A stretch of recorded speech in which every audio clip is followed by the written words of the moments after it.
my teachers and my dear friends, distinguished guests and my honorable director sir. My name is Adeeba Khan. I am of 9th standard. I am present here to deliver a short speech on girls' education.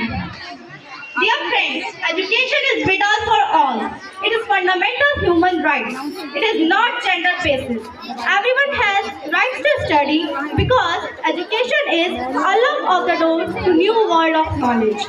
Girls' education plays an important role to protection of women's rights.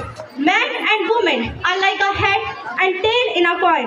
You need both of existence. They need equal opportunity. For that reason, my friend, girl education is essential. An educated girl will be much more knowledgeable about good health care and ability to care of her children better. Dear audience, it is still depressing to see the girl education is denied in many countries. That too in this modern era.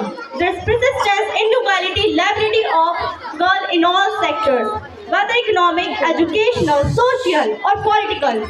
Education is the factor of girls' prosperity and development. The literacy rate depends on the number of people that are educated. Friends, did you know that half of the population comprises women?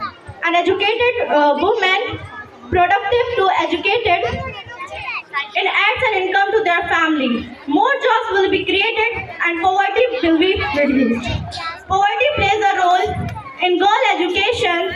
There are accessible education sources. Whole sum of money if they cannot even afford meal for themselves.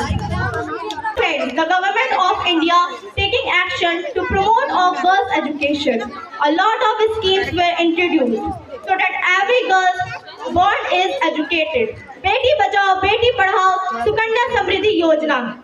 Thank you. Assalamu alaikum warahmatullahi wabarakatuh.